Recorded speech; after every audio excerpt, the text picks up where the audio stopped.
Hello there. Good to see you. And we're going to start with a fairly extended medical application that goes off of a lot of what we've learned about in regards to the immune system and fighting viruses. We've learned about fighting viruses, but I want to talk about fighting this particular virus, coronavirus, that has caused COVID 19, and it's going to use some of what we've learned, but then it's obviously quite relevant because this frickin' virus has affected our lives over these past years. And there's been a lot of science that has occurred because of the presence of this virus and things that we've learned and the development of vaccines. So I'll talk about that, talk about variants, talk about Omicron. All right, so some basics here, stuff that you probably have heard about a few times. But it's good to be everyone be on the same, same basic stuff, same playing field. It's good to know this stuff. So the infected people can have this disease that we called COVID 19, this respiratory illness, and it's caused by an infection by a virus, the coronavirus, but more specifically SARS-CoV-2. And SARS-CoV-2 is, there it is, the virus that causes COVID. You might wonder, well, SARS-CoV-2, was there a SARS-CoV-1? Yes, there was SARS-CoV, it was just called SARS-CoV. And that was caused by a different coronavirus, and that was a respiratory illness. And that occurred some number of years ago. It arose in 2003 and then didn't infect people. We didn't have people with SARS past 2004. So that was an infection that kind of came and went. And you might wonder, well, why couldn't that have happened with SARS-CoV-2? And a big difference was the fact that in SARS, regular SARS, the 2003, people that were infectious had definite symptoms. And so those people could be isolated, they could be quarantined. It was all very obvious that they had it, and then that slowed the spread of it.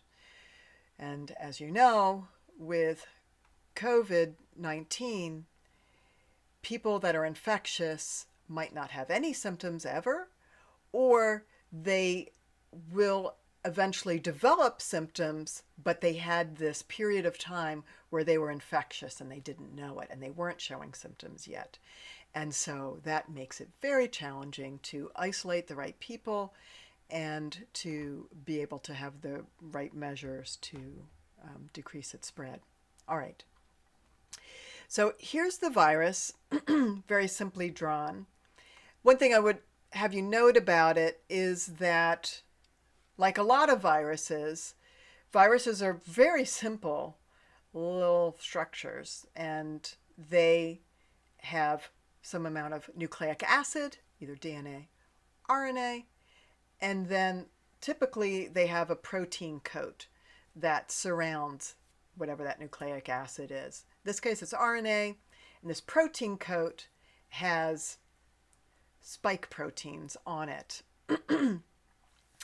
And that's something that puts it into the category of being a coronavirus. Corona means crown, and so it looks like a little crown, a little frickin' crown around this ding-dang virus. I don't swear in my lectures, so I use phrases like ding-dang. Okay. Now, viruses, so we inhale viruses all the time, but we don't get infected by a lot of them. The ones that we get infected by are the ones that have a protein coat that can somehow match up and meet with our cells and then be able to be brought into our cells, and then the nucleic acid, the RNA or the DNA, is used to make more virus. So that's, the basic things that viruses do. So now for SARS-CoV-2, what's going on with its protein coat that allowed it to infect us? And it involves these spike proteins, and these spike proteins with a mutation were able to interact with two things that are found in along a lot of our body cells, especially in our respiratory tract. And it's ACE2. ACE2 receptor, which is found along the cell membrane. So here's the virus interacting with a body cell. And ACE2 means angiotensin converting enzyme 2. And that we learn about in the the RAAS pathway, which I talk about in my physiology course, and I also talk about it in the anatomy course. And I have a slide a little later on refreshing your memory about it. But that's found on cells. It's found in cells in your lungs and also in your airway. And I'll talk about it in a second. So it can bind to that, and it can also get associated and bind to this other protein that's found along cells called TMPRSS2 protein. So the original COVID-2 used these two to enter cells. We're going to see about a modification, but this is how it enters cells. And so once it gets brought into the cell, now it can infect that cell and use that cell, basically use the machinery of that cell to be able to make new virus, to replicate. Viruses are interesting. I don't even want to call them an organism. They just are half particle-like, but they are able to hijack cells that they're able to infect. If they have the proper protein coating to bind with them and get them brought into cells, then they can take over the machinery of those cells. And that's what's being shown here. So here's the coronavirus entering into cells and then having the RNA get replicated, transcribed, translated into more protein coat, making more RNA. So there they're showing the RNA component, the protein coat component, to fashion together more frickin' coronavirus that will now exit out those same cells. So you can have an infection along your airway, and then the virus gets made in those cells, and then you expel them out. And they can even get brought and infect down into the lungs. We'll talk about that in a second. So this is actual SARS-CoV-2, our coronavirus, on a surface of a single cell. That's just the irregular surface of a single cell. So you see how freaking small these are? Ding dang little particles. And so those can be expelled out. They're so small that they can hang into the air. It's not like they just go out and drop onto the ground. They are so small that they can become aerosolized. We learned about that from the science, all the explosion of science that came about the coronavirus infection and the pandemic, that they can be aerosolized and can even hang out into the air for hours. So that if you are, indoors in an area that's not very well ventilated, just breathing the same air of people that are even far away from you, that we learned that the disease could be transmitted that way and the virus can be transmitted that way. So where are the cells that have these ACE2 receptors that are basically the little doors that these spike proteins can use to enter cells and infect them? And so this is taking a look. This actually came, so the original SARS-CoV also used ACE2. And so that this is where the staining came from. This is where the study. So they were able to use some of what we had learned from previous coronavirus studies. That's what this is from. So where it's brown, they're showing staining in different tissues where ACE2 is. And so it's found along the airway, it's found in the lungs, it's found in the kidney, the GI tract, and also along blood vessels. And so that means if the virus is in those areas, it can affect those cells. So if it gets brought into blood, it could infect cells along the blood vessels. And so you could, I mean, that's when people were getting very serious infections that it could be actually be in the blood and causing problems in the blood. And so that we saw that at a period in time when the infections were very bad with the Delta variant, we were seeing effects like this. This is me just reminding you of the RAAS pathway. Now, I'm going to make this video available to my anatomy students after I've taught them about this, but this is a lecture for my physiology students before I've told you about this. So, you will eventually hear about this in the urinary system. For our purposes right now, just know that it is that ACE2, there's a reason why we have ACE2 receptors on cells, and they are in our lungs, but like I said, they're in other areas too. And what they do is they convert angiotensin 1 into angiotensin 2, these plasma proteins, which end up being important to get a hormone called aldosterone, which is used in the kidney to get sodium reabsorption and water reabsorption. It's something you need. And so, yeah, you need it. Cells are going to have it. And the coronavirus is taking advantage of the fact that we have cells that have this. And here, this is taking a look inside tissue of lungs. These are the pockets called alveoli that are in your lungs. And there's what makes up with a lot of the walls of the alveoli, type 1 cells. Then there's also these type 2 cells, which in both of my classes we'll talk about this, where there's surfactants secreted from these type 2 cells. It's these type 2 cells that especially have ACE2 receptors, and they are down here in the lungs. And so that's how you can have infection in your lungs. It's not like type 2 don't have any. The type 2 also have them. And so these cells, these type 2 cells, because they're pretty thick compared to the type 1s, they have the machinery that can be utilized by CoV2 to make more of itself. So, dang it.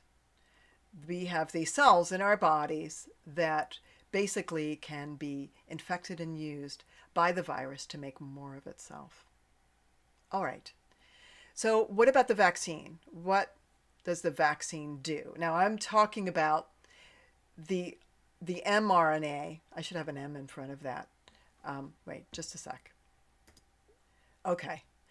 mRNA virus. So the Pfizer and Moderna vaccines, which have turned out to be the best vaccines. And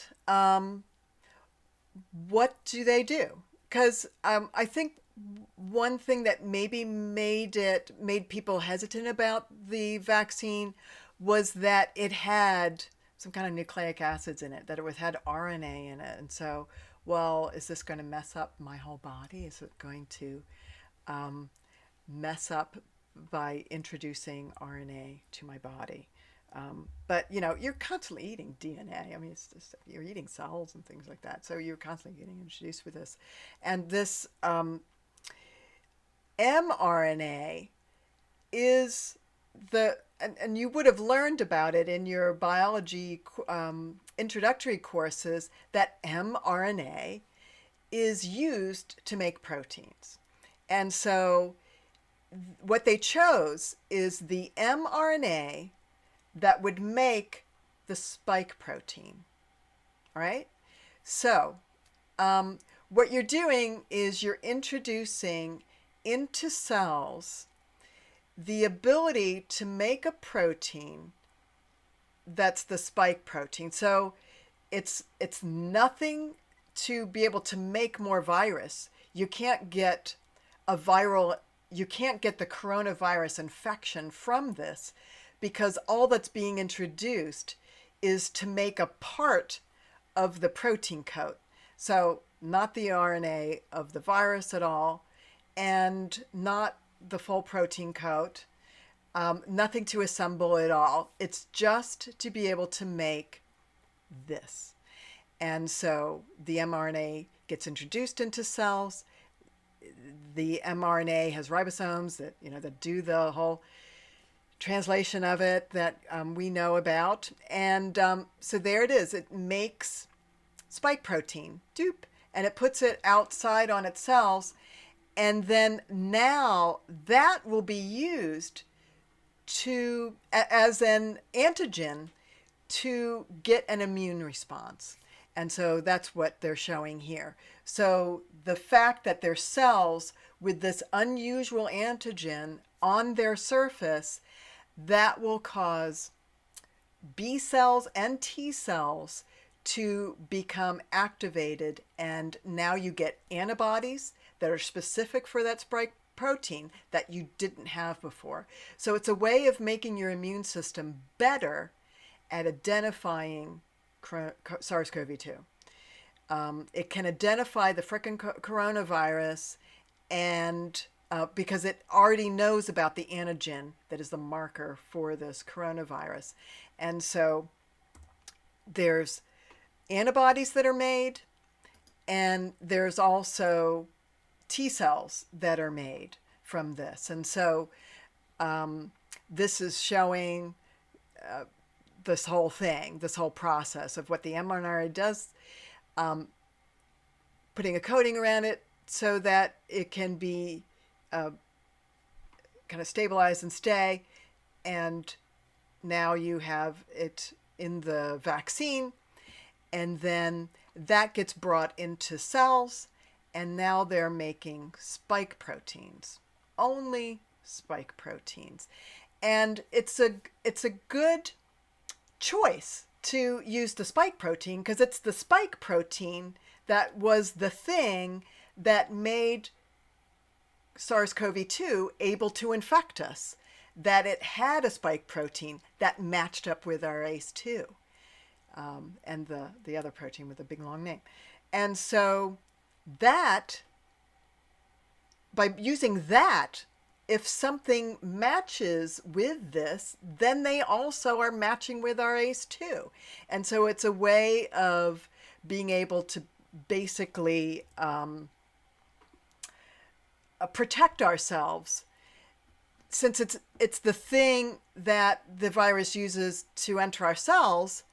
If we have antibodies and T cells that are ready to fight this spike protein presence, then you're fighting coronavirus. You're fighting SARS-CoV-2.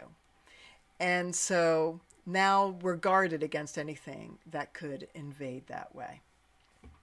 And then if it doesn't have this, then it isn't infective. It won't be able to enter into use ACE2.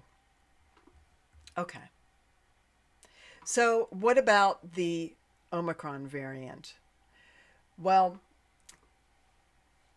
viruses have a tendency to mutate. Different kinds of viruses have different kinds of rates of mutation, and some mutate slowly, and you get variants over time.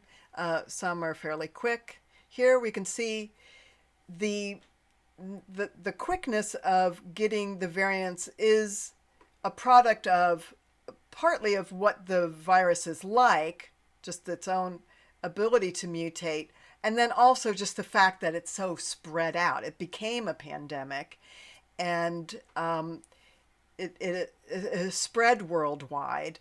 And so that means there's lots of people that have it, and there's lots of virus particles, and all of them having some kinds of mutation. So you're just going to get variants arising just in the fact that it's so widespread. Anyway, with the Omicron variant, over 30 mutations just on the spike protein alone. And it did change how it enters cells. So what it does now, so this is the way it used to enter cells, what I was talking about with my previous slides. This is how it enters cells now, and it doesn't use that other protein. It only uses ACE2, but it needs a bit of ACE2. It needs cells that have more of them, the way that they're spaced out on the cells. Anyway, it resulted in a change to the kinds of cells that it infects. And it especially affects cells that are in the upper airway. And so that made it less serious a disease. Now, still meant people can still get people can be infected with Omicron and die in the ways that people die of coronavirus because of the effects on their lungs, because they're not able to oxygenate their blood enough, and so they're on respirators and so on. But we saw and the other problem with Omicron was that it became so prevalent, and so that even though it was a small fraction of people that were hospitalized because so many people were getting it, the hospitals could still be overwhelmed, even with a smaller fraction of serious infection. And one thing that the scientists were concerned about was, well, with all of those mutations on the spike protein and using the mRNA of the spike protein to be the thing in the vaccine was, well, could it basically escape the vaccine? Could it be such a different spike protein that now the antibodies and now the T cells don't match up with it as closely as we'd like? So that was the concern about it. So Omicron has some good things about it and some bad things about it. The good thing is that you're less likely to have a very serious infection that would cause death. So the death rate is lower with infection. But what about the vaccine? Can the vaccine, people that are vaccinated, will they still be susceptible to the Omicron variant? And what we find is that how recent your vaccine was has an influence on how well you do against the Omicron variant. And that was why boosters were encouraged. And so let me just explain a little bit about that. So yes, you get antibodies or immunoglobulins, those types of plasma proteins that we've talked about here in physiology. And I've told you about IgE antibodies as a separate thing. IgG are the ones that you really get robust and continuing high amounts of antibodies due to an infection or a vaccine. They're the ones that persist. However, IgA, those are the ones that are found primarily in the respiratory tract. So the respiratory tract depends more on IgA for their defense and less so IgG. And it's not that IgG doesn't do anything there, but IgA is primarily, it's on these mucosal surfaces, IgA. And so that's what your respiratory tract depends on for protection against invaders. And so the thing is that IgA does, you get a good amount of IgA after a vaccine. So this is after being introduced with either a vaccine or having the infection, and you have these IgA antibodies, but they don't stick around as long as we'd like. So by having a booster, then you get back into this range. You have a bigger variety of antibodies, and you obviously have more antibodies. And so those those boosters help with the variety of antibodies so that you can even resist things that are in your airway. The IgG is in blood, and your lungs, obviously, very vascularized. And so your lungs have more IgG. So even with a later, maybe an old vaccine, a year has passed since the vaccine, the lungs have better protection than your airway. And so with the Omicron variant, especially invading your airway, people that had older vaccines, maybe a year since that they got their vaccine, then they could still get Omicron because the IgA antibodies had waned, but they weren't getting bad infections because it had a harder time invading lungs. So that goes along with a lot of the things that you had heard, was that the vaccine is good, it prevents you from having serious infections, but you can still get Omicron, right? But then they were promoting the booster because the booster, again, you're here and you're less likely to become infectious and you're less likely to spread it. With the Omicron variant just kind of going in and out of the top airway, causing things like sneezing, coughing, runny nose, stuff like that. And interestingly, less likely to have the loss of smell, too. And this is just talking about some of the issues and trying to have health measures that people will do. And this obviously was a challenge. This was a scientific challenge in that we have the science and we know, and our knowledge changes as we learn more and we have more studies, and some studies just take, you need to see what happens. And so that takes time. And so there can be months worth of time before we get a good end result and that science gains more knowledge. And so that the information and our recommendations changed because the science was evolving. Like in the beginning, the CDC said not to wear masks.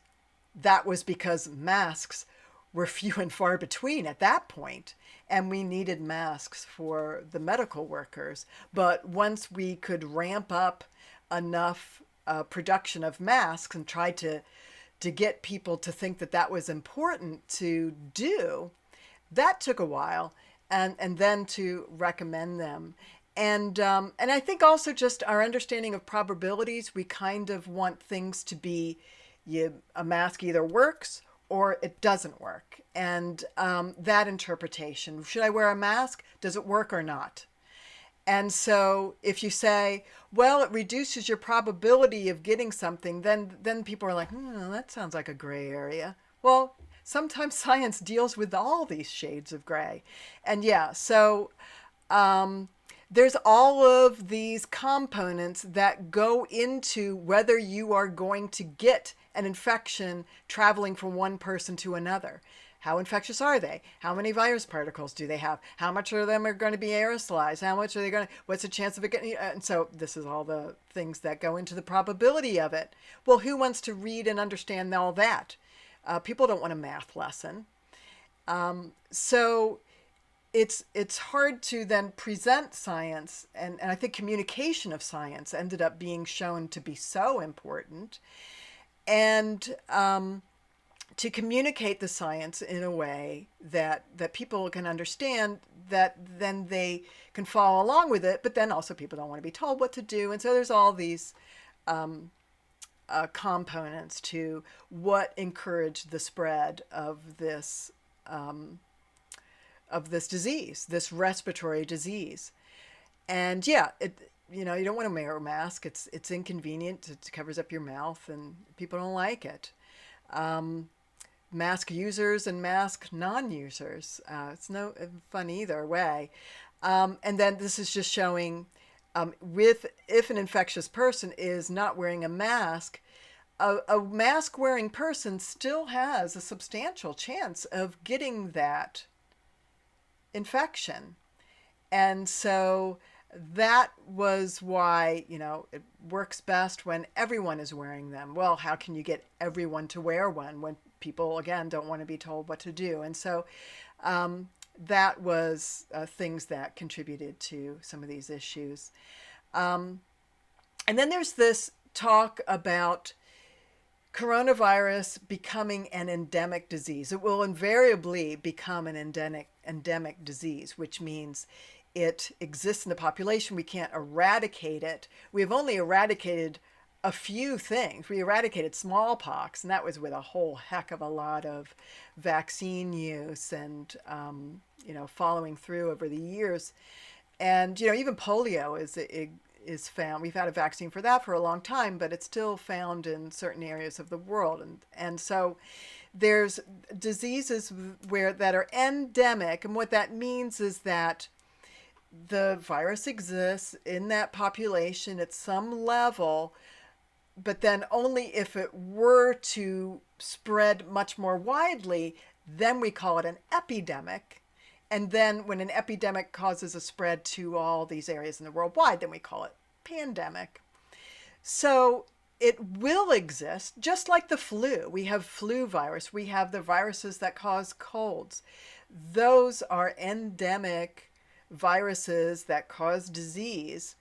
And so eventually the mutation of coronavirus, it's suspected to become more of just a respiratory illness that's in the upper airway, similar to what we see with Omicron already, and less likely being deadly, and then being a seasonal thing. So it will eventually mutate to be similar to what the naysayers said it was in the early stages of the pandemic. So back in 2020, and there were people that said, oh, it's just the flu. They were incorrect. There was such a spike of death. But, and I'll show that on the next slide. But, maybe I will go to the next slide. Just to show other diseases that are endemic. Influenza, flu, cases of that occurring every year, and deaths to the flu, people dying of pneumonia happening every year, and deaths to malaria and HIV and so on. The bigger the red dot, the more common it is in terms of infection. And then this is showing the flu in different years in blue. Do you see those little blips, seasonal blips of flu? And then this was what we've had with coronavirus. So yes, much more serious situation, and thus requiring very widespread health measures. So with this endemic coronavirus, coronavirus will be in the human population throughout the rest of my life, and also likely the rest of your life. Who knows? Maybe we get better at being able to eradicate things. It's hard. It's this tiny little particle, and there's so many of these particles everywhere. And but things that would make it more likely to become an epidemic after being endemic, where it's at a low level. It's not like no one ever has it. People have it. It's seasonal. So that there would be likely to have like we have seasonal flu vaccines, to have a seasonal coronavirus vaccine, where we kind of know about what the latest variants are like, that we can anticipate. We see this variant out there, not Omicron, something after Omicron, other kind of variants. They're out there. Let's make a vaccine against the spike protein for that, and then let people have that, especially the susceptible people, the older people, so on. So this is just some thoughts from scientists. So immunologists being asked particular questions. How likely is it that you think that it will become endemic? And so a majority of the immunologists saying that it's very likely to become endemic, and so on. And then these people are saying that it's somewhat likely, and then unlikely, and so on. And then how likely do you think that it will be eliminated from some regions? A less likelihood for that, unfortunately. And then asking them, well, what do you think would, once it's endemic, what would cause it to become an epidemic in an area? So maybe like it becomes more of a problem in, I don't know, Ireland. I'm just picking Ireland. Actually, it's St. Patrick's Day today. And then you might have an epidemic in an area. Why might that happen? Well, it could happen because of, and they say immune escape. And what that means is having a mutation in the virus so that the vaccine doesn't match up with it as well. We started to get that problem with Omicron, but a recent enough booster was good. But what if there was enough of a mutation that the vaccine doesn't work at all? And then there's other reasons here that they talk about here. Waning immunity, just kind of the dropping down of antibodies and so on. Vaccine hesitancy and animal reservoirs. I mean, it came out of bats, and so there's coronaviruses that are still in bats, and they still have tons of mutations occurring in bats. And what if there's a mutation that now matches up with something different? Maybe not ACE2, something else. Okay. Well, that's not a happy ending to talk about the possibility of another pandemic, but it is true. The science is there for, with with viruses in animals crossing over into humans, which has happened before, bird flu, avian flu, things like that. Okay, but we are marching forward in science. I'm going to end on a positive note.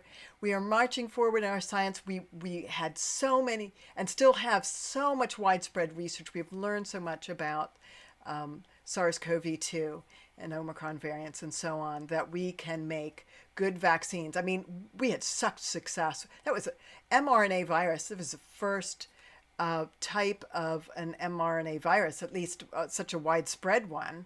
And it really had great effects and had superior I can't say the word. Uh, it was very efficient in how it worked, and then just being able to keep up with these variants, though. Okay, all right, I'll stop there.